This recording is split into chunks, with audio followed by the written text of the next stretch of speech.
It was one of those rainy Tuesday afternoons, where everything felt just a little bit harder. I had stopped by the grocery store on my way home from work, exhausted and ready to grab a few things before heading back to my tiny apartment.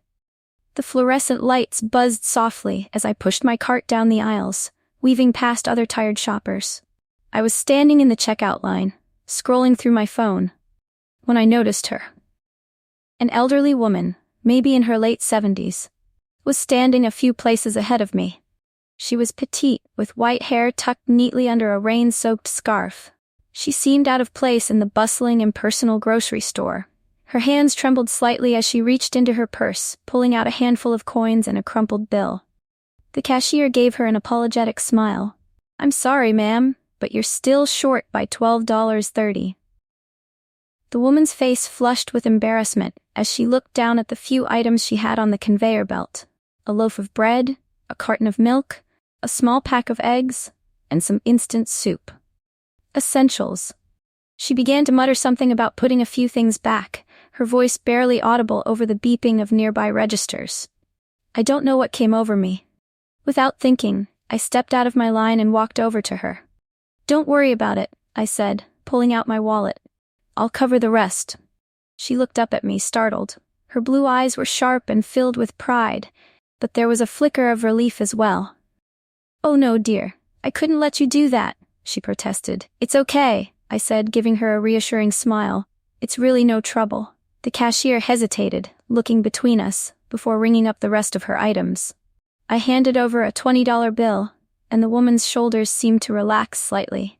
"Thank you," she said softly. "You're very kind. It's not often you see that these days." I shrugged, feeling a little awkward. "It's nothing. Just glad I could help."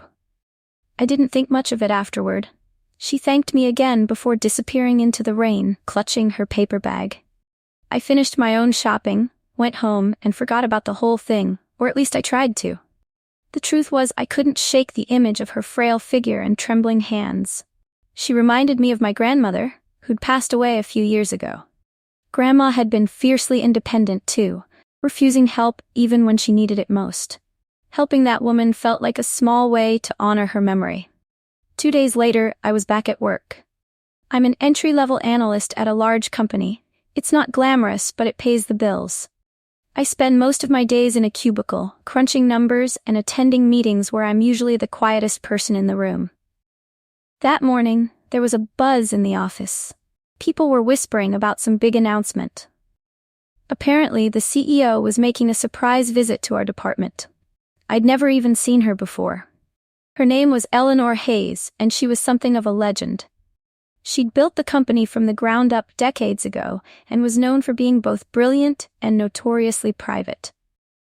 Rumor had it she'd stepped back from day-to-day operations due to health issues, but she still kept a close eye on things. I was tidying up my desk when the elevator doors opened and a small group of executives stepped out, surrounding a familiar figure. My heart stopped. It was her, the woman from the grocery store. She was dressed impeccably now, in a tailored suit, her scarf replaced by a string of pearls. But there was no mistaking those sharp blue eyes or the dignified way she carried herself. For a moment, I thought I must be imagining things, but then she looked directly at me and smiled.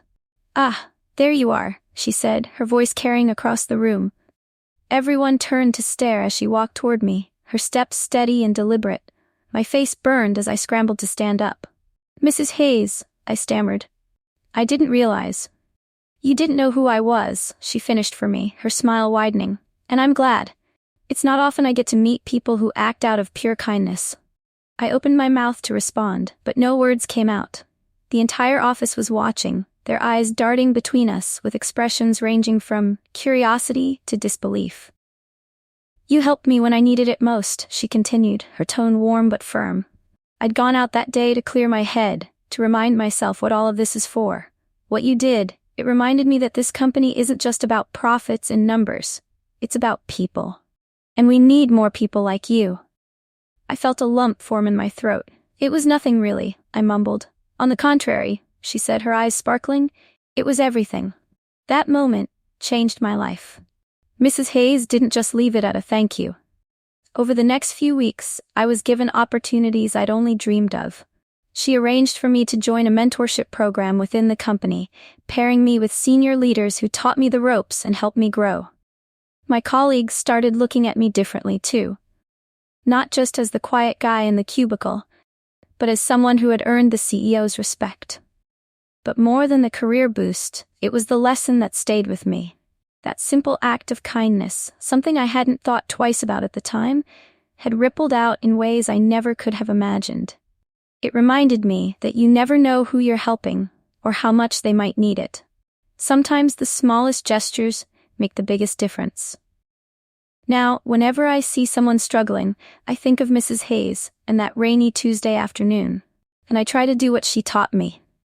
To act with kindness, not because I expect anything in return, but because it's the right thing to do.